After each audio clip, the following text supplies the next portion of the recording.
And to the ones on their first time log in, welcome to It's Milk TV. Now, come on.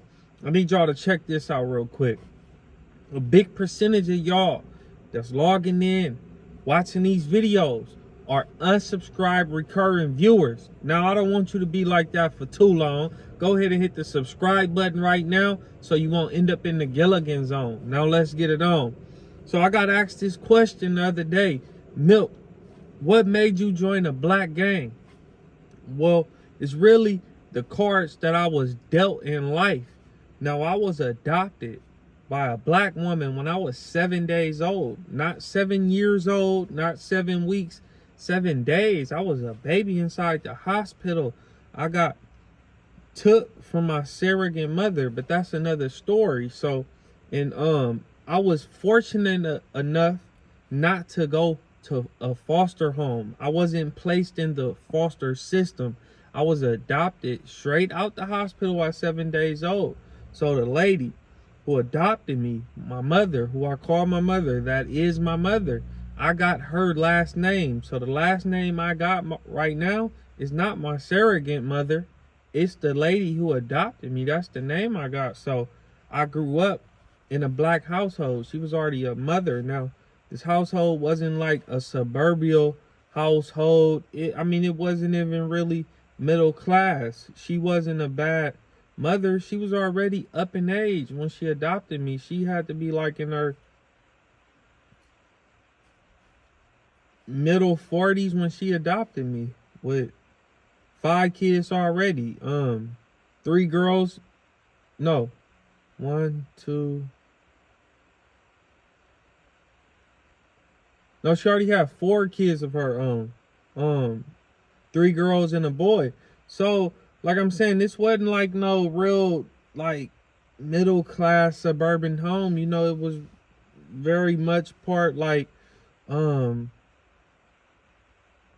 typical household in a urban area, I guess. I don't really know how to describe it, but you know, when I was growing up, my mama was smoking in the vehicles with us. You feel me? They was drinking around us. Like, you know, they was partying every day. Not every day, but for the most part, you know, they was playing music all the time. And my mother, her mother had bought property on 79th and Figure Road, like in 1965. So when I was a child, like growing up, pretty much every other day, for sure, every weekend, we was at my grandmother's house on 79th. And we playing, you know, we running around the whole street, whatever. We chasing the fruit trucks. We going to the fruit trucks, the ice cream trucks. We buying the laser guns, the cap guns. We playing, we doing all type of shit as a child. So I'm in this environment. My sister, baby daddies, them is from the streets. Like, they gang banging. They was gang banging. My cousins, them was gang banging. I mean, I grew up around this. This is kind of like all I seen. So like all my life, and then like it was just something in me too. Like, I don't really think it mattered if I was adopted or not. I was gonna join the gang, but me being adopted by a black woman, that is what pushed me towards the black gang, because that's all I knew. When I grew up, I was the only white skinned child in the household. Every party I went to when I was a child, every birthday shower, I was around nothing but black people. So I mean, just like, who else would I gravitate towards to? When I was younger in school, most of my friends, well, all my friends was black. Like, my best friends was black. I didn't really have best friends that was other races until I got older. Not saying that I was racist, it's just saying I clung more towards the black kids at school. I mean, like, even growing up, like, I only grew up in Los Angeles. I didn't grow up in Los Angeles County. I grew up in LA, South Central. Like, the earliest I can remember, like, where we was living at, I don't remember the street. I will have to double back. I should have did this before I even did the video, but I think it was like 85th and Central, 87th and Central, that's where I remember we had like a house. My mama was renting a house and it had like a garage in the back, and we was renting it to my mom and them friend named Hot Dog. He was in a wheelchair, he was paralyzed, and then it was a house in View Park. Because when I was growing up too, like all my mama kids she already had still pretty much lived in the house with us. So she always kept a big house. Like, and we lived on Olympia Drive. If I'm not mistaken, it's on Crenshaw and Vernon. It was a Washington Mutual right there. I don't know if it's a Washington Mutual right now, but I'm pretty sure it's still a bank. But it was like up the street on Olympia Drive, and it was like a pretty big house. It was like 1, 2, maybe like a big 4 or 5 bedroom, and it kind of had like you could go up the stairs through the front, whatever, come out the back, and had a garage and all that shit. Then we was at 5119 Marvell Drive. That's Windsor Hills. That's like right down the street from the 70, kind of like down the street from the 7-Eleven on Slauson and Overhill, and then it's like on the other side of Kenneth Hahn Park, like up that hill. That's when I was young though. These is like young, like Olympia, I probably was like 5. I was like a kid, like a child, 5 years old. When we got to Marvell Drive, I'm probably like 8, 9 years old, something like that, like 8 or 9. And then from Marvell Drive, that's when all that shit ended. You feel me? My mama was making my sisters and them move out. Like, she was making them get out, so we was downsizing. And when we left the house on Marvell Drive, we went to my auntie Brenda house, her and her mama house on 78th and Hoover, like right on the other side of Lauren Miller. It was right behind the Hoover Gym. The Hoover Gym was still right there at this time. And we stayed there for a minute. Then we went to my grandmother's house on 79th for a minute. Then we got the house on 53rd and Dinker.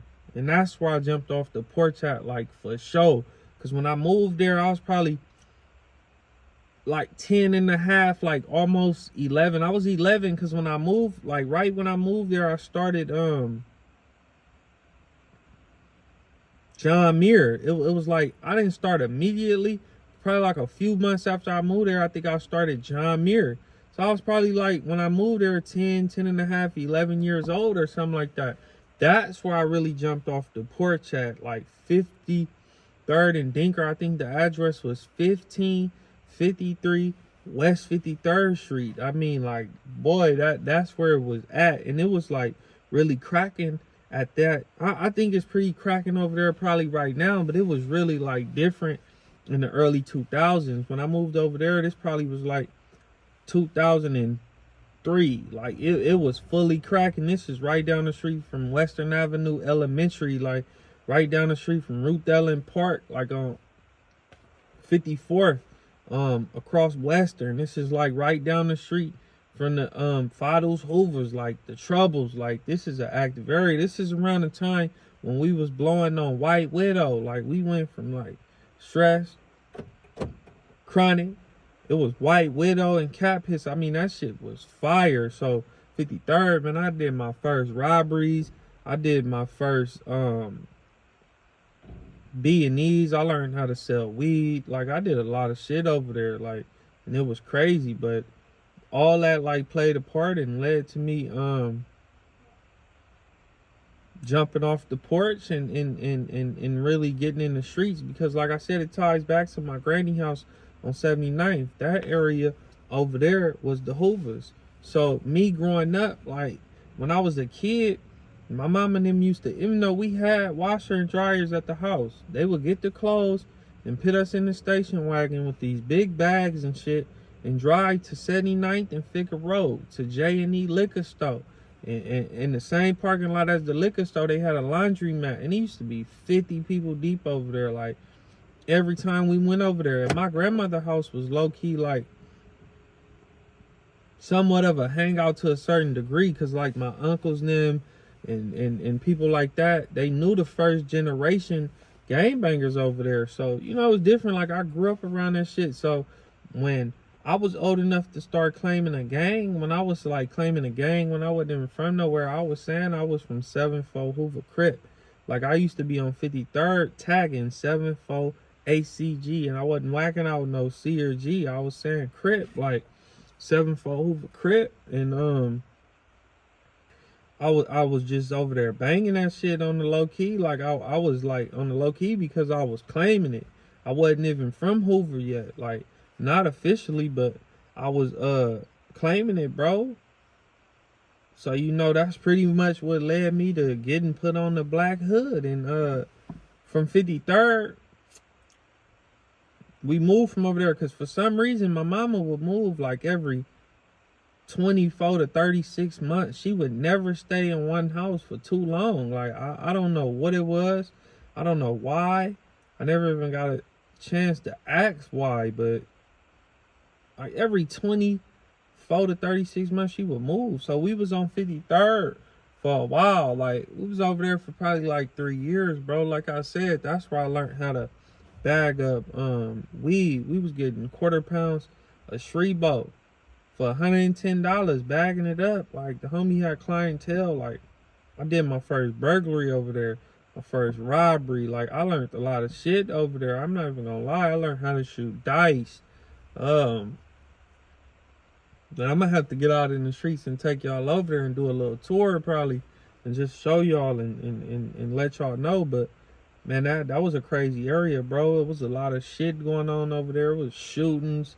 It was I'm gonna talk about that shit though cause I'm gonna do a video when I'm gonna probably go over there. But man, it was shootings left and right. But I got my first legal job over there. I bought my first flip phone from 53rd and Normandy. Like, it was crazy. But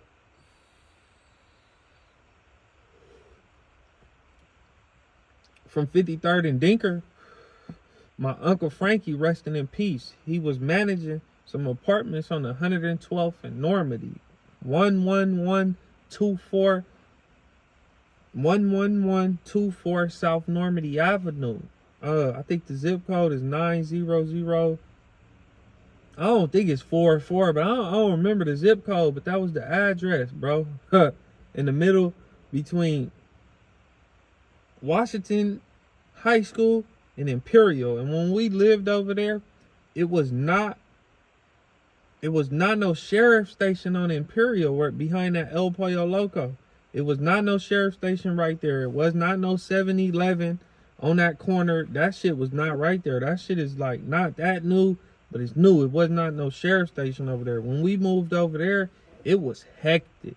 It was horrible, bro. When we first moved over there, like before we even moved over there, my cousin LaRon was living over there with his mama. Like, a lot of my family or close friends, family, they didn't live in that apartment building. My cousin LaRon almost got his leg blew off over there with a shotgun in the front of the yard.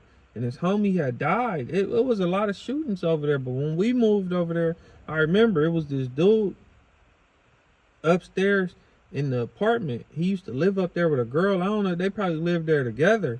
He was cool. You know, we never really said nothing, but we would always be like, what's up and shit. He was cool. And I remember one day we was sitting out on like the porch in front of our door, and we seen him like clockwork. He left, whatever. I guess he'd go to work. When he got out in front of that apartment and closed that gate and walked to like the street, a car hit a U-turn and boom, boom, boom, boom, boom, boom, boom, boom, boom, and put him to sleep right there. Sent him to meet his maker. It was another situation where this dude, he stayed in the corner like across from us. His name was Ace. At the time, I'm young. I'm taking to him, you feel me? He cool or whatever because he got muscles. So I'm trying to see, you feel me? Wearing the tank tops with the muscles and tattoos. He blowing tree. So, you know, I'm a kid. I'm like, man, that's cool or whatever. And his kids, I used to play with his kids. He had a son named Lil Ace or whatever. So I used to play with him and shit. And one day we was in my house. We in the living room and shit. Me, I think my brother was in the room. I don't know if my mama was there or not. But, you know, it was a regular day. We in there chilling and shit. I think I just came from in the alley. blowing tree, going in there eating, running through the kitchen, eating all the fucking Cheerios and shit. And we just heard somebody walk through, cause you can hear it in these apartment buildings. Like you can hear shit going on in that little courtyard. And we hear them arguing at the door. The next thing we know, it was like you can hear something forcefully like moving the door, and then it was boom, boom, boom, boom, boom, boom, boom, boom, boom, boom, boom, boom, boom, boom. So they had shot this dude up. Now, kind of find out, I guess he allegedly was moving tree or whatever, and I guess they was trying to book him. They was trying to run in his shit. They was trying to rob him. But what was funny about that is because after that situation happened, somebody was writing "Rest in peace, Ace" on the wall. I don't know why they was doing that, because the dude wasn't even dead, because his sister stayed like in the front of the apartment, like at the first apartment when you first come in. His sister lived right there, so I knew the people. Like I knew he wasn't dead, but that shit was funny. But yeah, we lived on Normandy. It was bad, and at this time I'm white skinned. I stick out like a sore thumb, and you can't mistake me as no essay. I'm dressed like a gangbanger. Like I'm like a loke. I used to wear the chucks with the blue laces, the blue chucks, the fat laces. I stayed in some Dickies with a Pro Club turned inside out, white Pro Club, blue long sleeve under it, Dickies, all that. And I used to ride a bike, bro, from 112th in Normandy back to 53rd in Normandy to go chill with my homies over there. Because I really didn't have friends in this 100 area like that. Like I didn't have friends that I was cool with when I first moved over there. Later on, you know, I had a homie from Grape that used to live upstairs from me with his mama named Lil Lokester.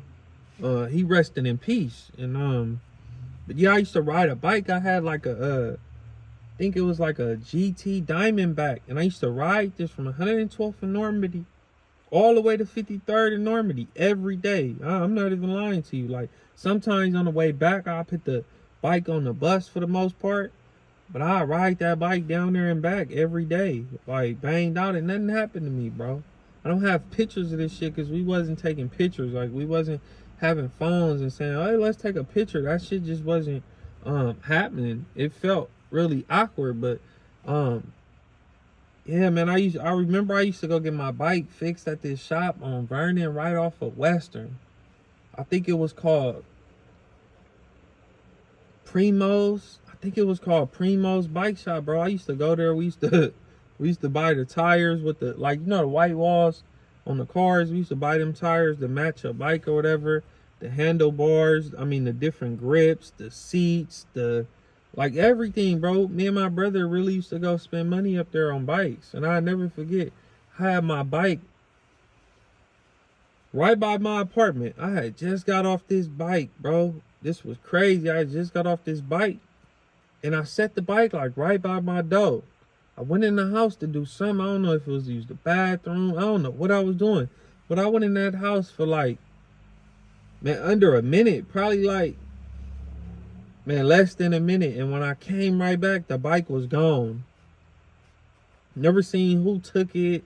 Never seen the bike again. But yeah, man, I grew up like in treacherous areas. So the environment that I was brought up in is the reason I joined the black gang. And I was only around black people that was from like other black hoods. Like when I was younger on 53rd, all my homies was black. Like I had homies that end up getting put on V&G, end up getting put on Troubles, end up getting put on all these different hoods. I had Mexican homies that end up getting put on Southside hoods. I remember one of my homies, this one we was all claiming gangs. We wasn't even official yet. We ain't get put on. And I had a homie, his name was Curtis. And he had went and got put on before us. He had got put on V&G. His name was YG54 baby. And he was like, man, white boy, you should get put, because that's what they used to call me. White boy, then it went to white bizzle, and it like upgraded. It kept upgrading or whatever. But he was like, white boy, man, you should just get put on the set, blood. You should just be from V&G. We gonna call you CK White. And I'm like, nigga, I'm not. And I'm like, And I'm like, what, you crazy? I ain't getting put on no bloods. I'm from 7-4 Hoover. That's what I told him. But, you know, that was crazy because my bro, he ended up getting, like, killed. Like, man, a few months after he got put on, bro, he got killed right in his hood. Right across from that metro station, right across from the park where that liquor store at. It's on 54th, but I forgot that street. But it's right where the liquor store at. Across is some apartments, and right across is like the metro bus station and shit. But he got killed right there a long time ago, bro. Got killed when he was young. Pretty sure he like, man, 12 years old. Got killed like a few months after he got put on. I ain't even lying. And he was a rider. He was like a low. He got put on before all of us, the circle that he was around or the people that he knew. But yeah, man, all that shit ended up leading me to get put on, bro. And it went from claiming to actually getting put on. That's just what it was. And you know, the gangs had like a stronghold on Los Angeles. Well, you know, the whole world, really, the whole United States. It had a stronghold still when I was young, when I was growing up. You know, people was infatuated with it. That's what it was. And then a lot of people grew up in it. It was just, you was molded into that. Like, that is just what it was. There's no other way to explain it, you know.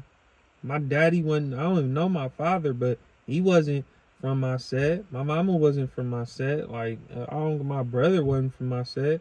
Last time I remember my brother, if I ain't mistaken, bro, was hanging around Culver City people. And they used to be like, man, why you always wearing red?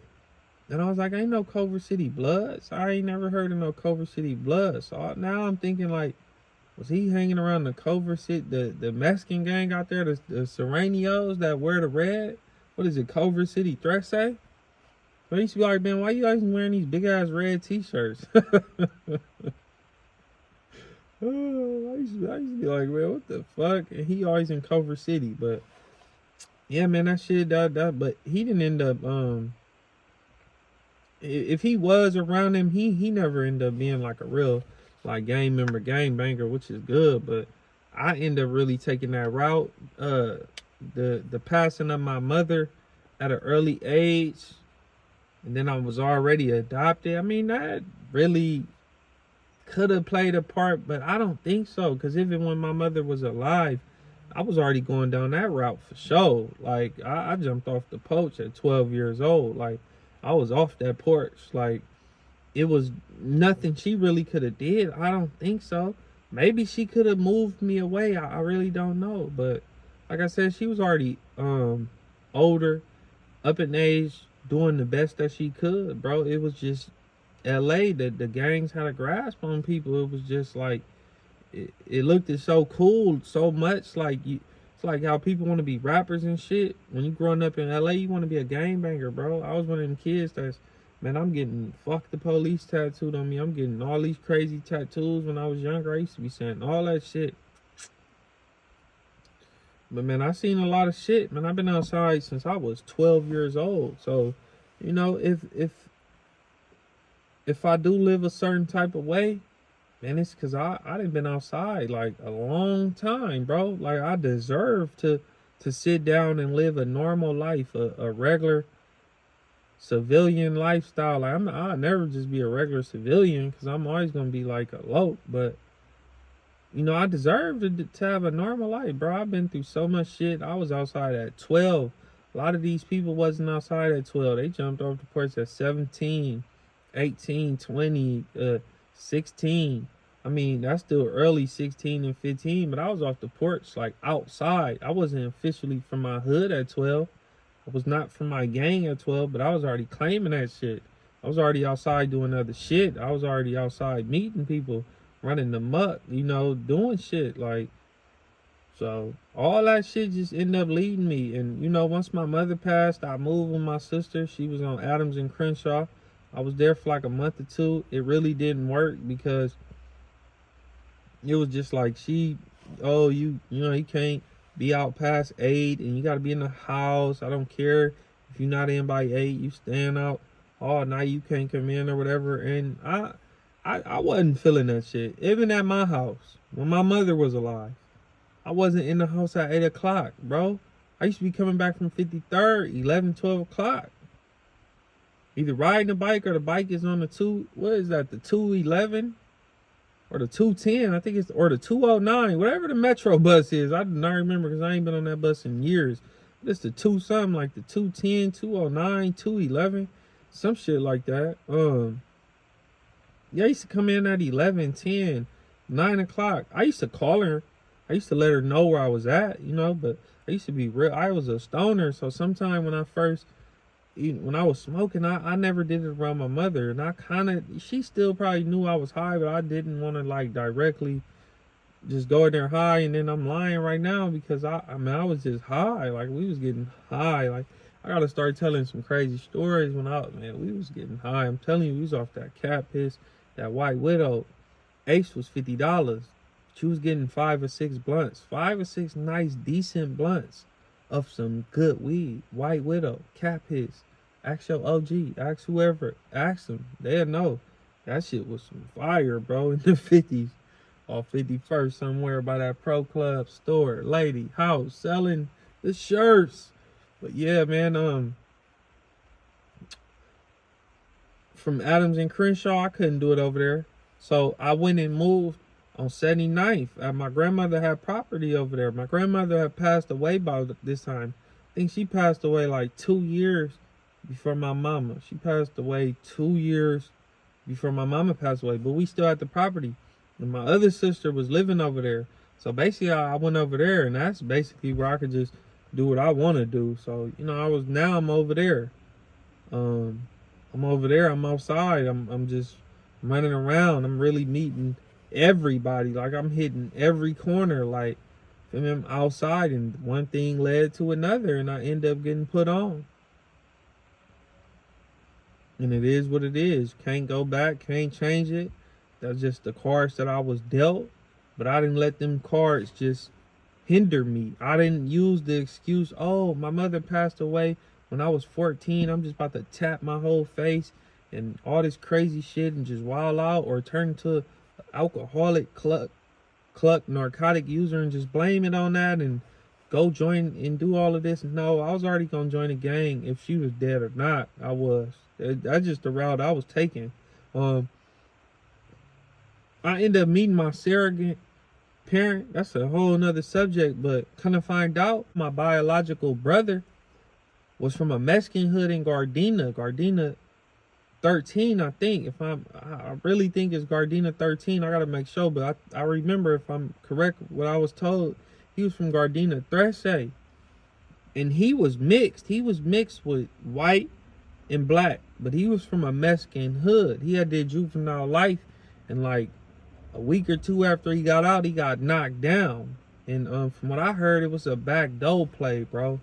So, you know, it was already it was already in me, bro. Like, my biological brother and 2 sisters, they white, but they mixed with black. I don't know what I'm mixed with, and I'm not capping. You feel me? I done heard all type of shit. I think they told me that I'm 10% Mexican.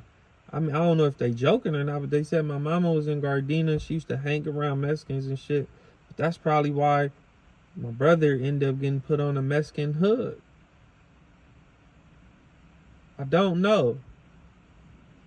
I told you why I think I gravitated and joined the black hood, but I was going to join a gang either way. If I grew up in a white area, I would have been from a white gang, or I would have been from a motorcycle gang, a white gang like that or something. Or if I didn't get adopted and grew up in Gardena, I probably would have been from a Mexican hood. I really don't know. I know I was going to be gang banging, and that's one thing for sure. Like, that was just the route I was going to take. I was in the streets. And that's why I moved the way I moved. That's why you got to work hard to get with me. Like, it's, you know, it's like I move a certain type of way because I done seen a lot of shit. I've been outside since I was 12. That was a long time ago. That was a long time ago. You know, I'm not that old, but I'm not that young. And that was a long time ago. And I'm thankful and I'm blessed to still be alive, guys. I'm telling you. And look, like I said, don't be no unsubscribed recurring viewer. Go ahead and hit the subscribe button. Hit the like button. Let me know what you think. And I'm out of here. I'll log back in.